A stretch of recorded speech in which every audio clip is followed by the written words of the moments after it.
नमस्कार, मैं आनंद कुमार खत्री। आज के हमारे लेक्चर का विषय है ऑरिलिया पार्ट सेकेंड,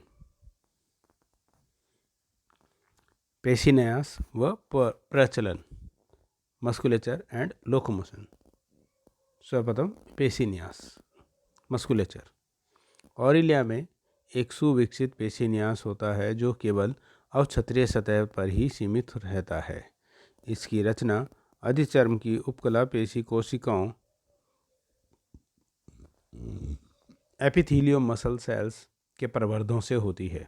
एक चौड़ा वर्ताकार पेशी वलय, जिसे किरीट पेशी कोरोनल मसल्स कहते हैं, अवक्षत्र की परिधि के साथ साथ फैला रहता है। स्पष्ट अनुदैर्ध्य पेशियां स्पर्शकों, हस्तक तथा मुख भुजाओं में पाई जाती है। छत्र की मुख्य त्रिज्या के साथ साथ हस्तक से किरीट पेशी एक अरीय पेशियां तक फैली रहती है, रेडियल मसल्स तक। किरीट पेशी और स्पर्शकों की अनुदैर्ध्य पेशियां रेखित होती है, जबकि अन्य अरेखित होती हैं। प्रचलन, लोकोमोशन। ऑरिलिया अपने अति विकसित पेशिन्यास द्वारा तैरता रहता है। तैरते समय इसकी बाहरी बहिष्ठत्रीय सतह ऊपर की ओर रहती है। वृत्ताकार पेशियों के लयबद्ध संकुचन द्वारा शरीर अवक्षत्र में भरा जल दबाव के साथ बाहर निकलता है, जिसके परिणाम स्वरूप इसका शरीर आगे या ऊपर की ओर बढ़ता है। इस प्रकार की गति हाइड्रोप्रोपल्सन कहलाती है।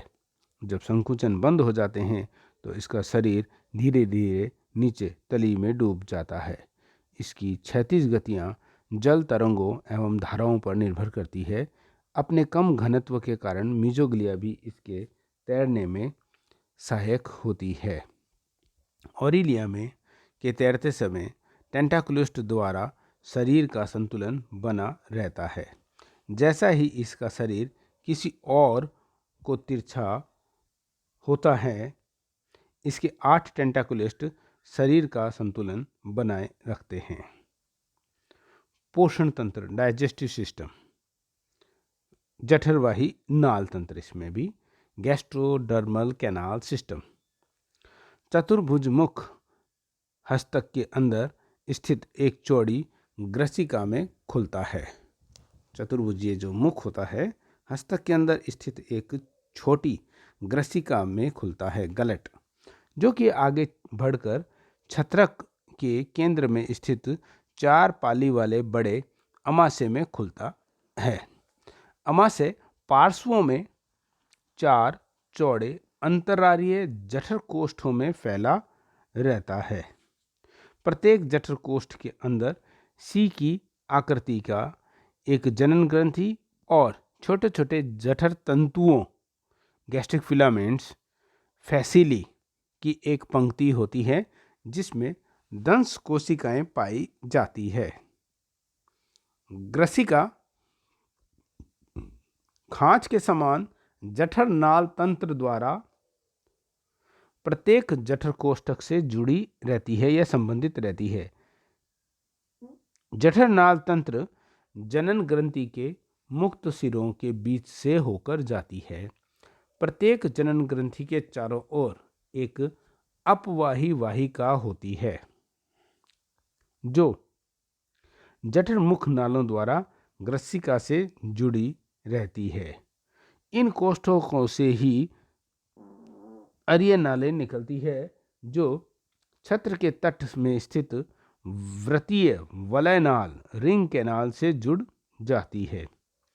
प्रत्येक जठर कोष्ठ से 3 छोटे छोटे छिद्रों द्वारा अरीय नालें प्रारंभ होती है।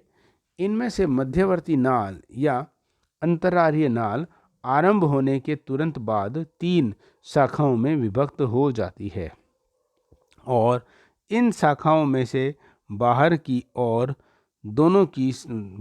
की दोनों शाखाएं वलय नाल में खुलने से पूर्व उप शाखाओं में बंट जाती है। बाहर की ओर की दोनों अभ्यनालों से शाखाएं नहीं निकलती, बल्कि ये सीधी वलय नाल में खुल जाती हैं। इस प्रकार जठर कोष्ठों से 8 अशाखित अभ्यनाल और 4 शाखित अंतरार्य नाल निकलती है। इसके अलावा 4 प्रारीय नालें पर रेडियल कैनाल्स भी होती हैं, जिनमें से प्रत्येक नाल समीप के 2 जठर कोष्ठों के मध्य एक छिद्र से निकलकर अंतरार्य नालों की भांति शाखा बनाती हुई वलय नाल से जा मिलती है। सभी नालें पक्षमाभित जठर चर्म द्वारा आश्रित रहती है। ये डायग्राम दिखाया गया है इसमें कैनाल सिस्टम का या जल परिसंचरण तंत्र का, जिसमें एक क्वाड्रेंट या एक चतुर्थक और 2 भुजाओं के मध्य के बीच की दिखाया गया है लाइन डायग्राम। पोषण, न्यूट्रिशन। नाल तंत्र में जल का परिसंचरण पोषण क्रिया के लिए अति आवश्यक है। जल के परिसंचार से ही भोजन जठर कोष्ठों में ले जाया जाता है। यही पचे हुए भोजन को सारे नाल तंत्र में वितरित करता है एवं अपचे भोजन को शरीर से बाहर निकालता है। भोजन, फूड, ऑरिलिया पूर्णतः मांसाहारी जंतु है एवं यह निलंबी, सस्पेंशन या पक्षमाभिभोजी होता है, सीलियरी फीडर। यह जल में रहने वाले सूक्ष्म जीवों एवं अकशेरुकी जंतुओं जैसे क्रस्टेशिया, कृमियों, उनके अंडों, लार्वा इत्यादि को खाता है।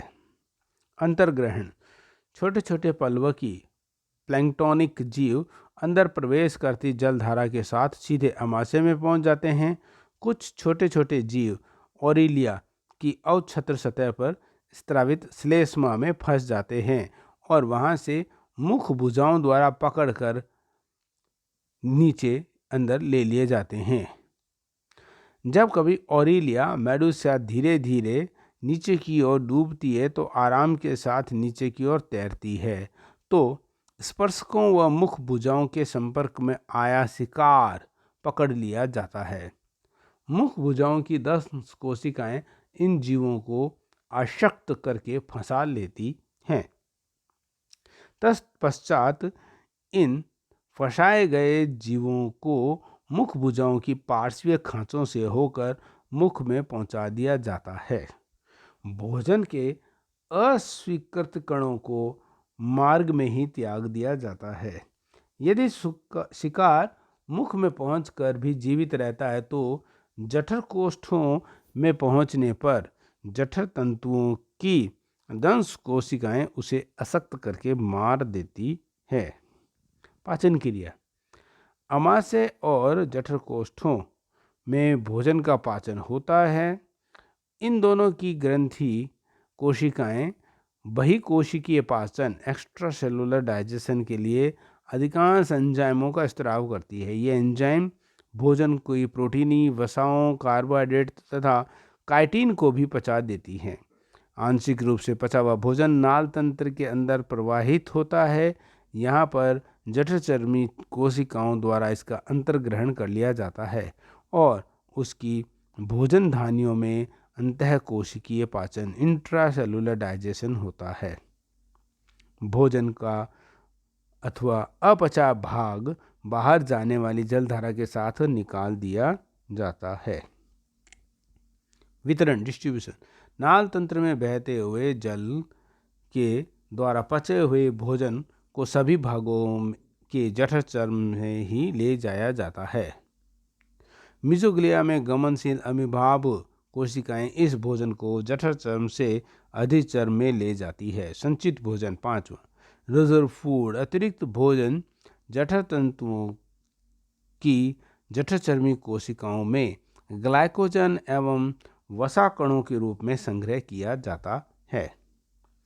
जल का परिसंचरण, सर्कुलेशन ऑफ वाटर, जठरवाही नालों को आश्रित करने वाली जठर चर्म के पक्षमाभों के स्पंदन से जलधारा उत्पन्न होती है।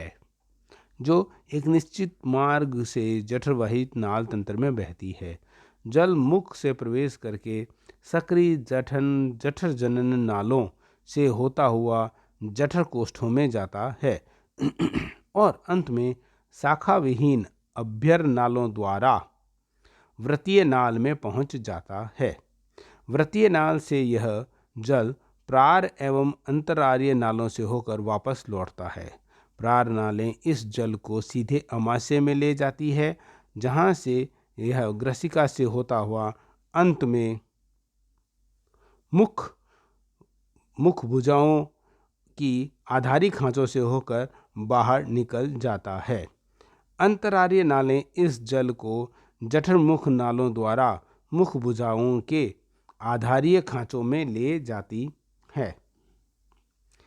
इस व्यवस्था से जठरवाही नाल तंत्र के अंदर प्रवेश करने वाली तथा बाहर निकलने वाली जलधाराएं परस्पर मिलती नहीं हैं या मिलने नहीं पाती। तैरते समय छत्र के संकुचनों एवं मुख भुजाओं की गतियों से जल परिसंचरण में सहायता मिलती है। पूरे एक परिभ्रमण में लगभग 20 मिनट का समय लगता है। जल परिसंचरण से पोषण, श्वसन, उत्सर्जन व जनन क्रिया में भी सहायता मिलती है। ज्ञानेंद्रियां। ऑरिलिया 8 संस्पर्शक ऑरिलिया की ज्ञानेंद्रियां होती है, जो प्रारीय व अंतरारीय सीमांतीय खांचों में स्थित हो रहती हैं। प्रत्येक संस्पर्शक की संरचना में एक टेंटाक्युलिस्ट या संतुलन पुट्टी स्टेटोसिस्ट, 2 नेत्रिकाएं एवं ओसिलाई एवं 2 घ्राणगर्त ऑल्फैक्टरी पिट्स होते हैं। पहला, टेंटाक्युलोसिस्ट या संतुलन पुट्टी। यह एक खोखली मुग्ददाकार क्लब्ड शिफ्ट संरचना होती है, जो दोनों सीमांती पल्लवाभों मार्जिनल लैपेट्स के बीच स्थित होती है। यह बाहर की ओर छत्र तट के एक प्रवर्ध द्वारा आच्छादित रहती है, जिसे हुड कहते हैं। डायग्राम में दिखाई दे रहा है हुड दोनों सीमांती पल्लवाभों के आधार को भी जोड़ता है। टेंटाकुलिस्ट के ठीक नीचे पक्षमाभि संवेदी उपकला कोशिकाओं की एक गद्दी होती है। ये कोशिकाएं बहिश्चर्म के नीचे स्थित अवक्षत्रीय तंत्रिका जाल से जुड़ी रहती है। टेंटाकुलिस्ट एक विशिष्ट खोखला स्पर्शक होता है, जो जठर चर्म से आश्रित होता है।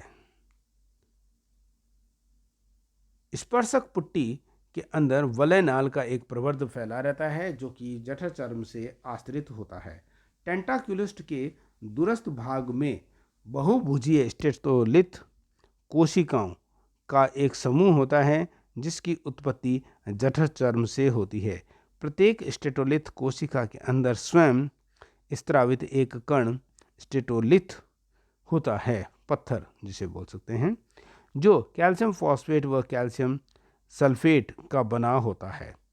प्राणी के तैरते समय जब कभी उसका शरीर किसी भी दिशा में तिरछा हो जाता है, तो ऐसी अवस्था में स्टेटोलिथ भार का कार्य करता है। ये टेंटाकुलिस्ट की मुग्ददाकार संरचना को उसके आधार पर से आवश्यकता अनुसार ऊपर उठाते या नीचे मोड़ते हैं, जिससे प्राणी का संतुलन बना रहता है। प्राणी के तैरते समय टेंटाकुलिस्ट शरीर के संतुलन पर नियंत्रण रखते हैं। तैरते समय यदि प्राणी का छत्र तिरछा हो जाता है, तो टेंटाकुलिस्ट के मुग्दर अपने नीचे की संवेदी गद्दियों पर दबाव डालते हैं, जिससे उनकी संवेदी कोशिकाएं उत्तेजित हो जाती है, और जब छत्र जितना अधिक तिरछा होता है, उतनी ही उत्तेजना भी अधिक होती है।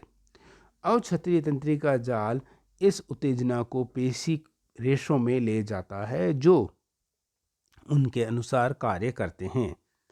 इस प्रतिक्रिया के फलस्वरूप प्रत्येक स्पंदन में छत्र के ऊपरी आधे भाग में जल नीचे से आगे आधे भाग की अपेक्षा कम धकेला जाता है, और इस प्रकार छत्र स्वयं ठीक हो जाता है।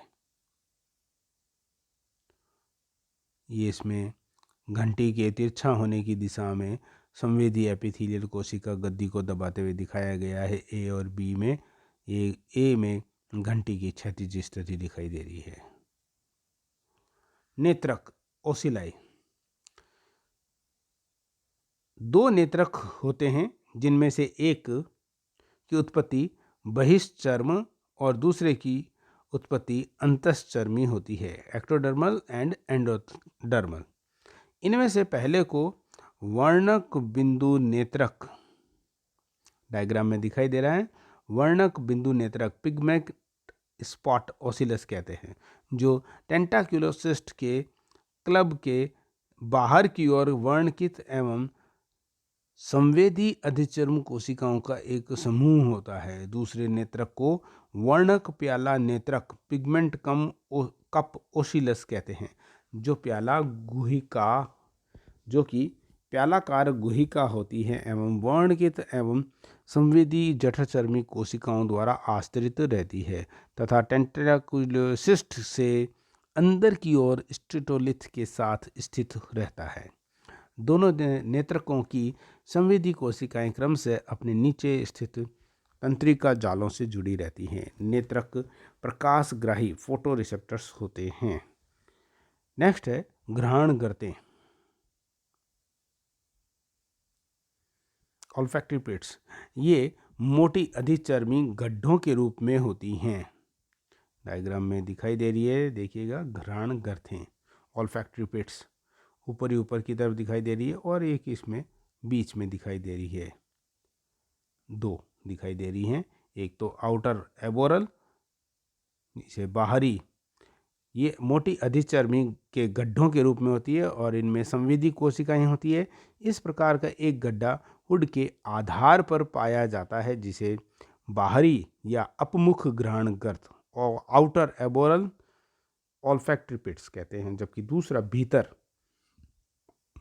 अभिमुख घ्राणगर्त इनर एबोरल ऑल्फैक्टरी पिट कहते हैं। यह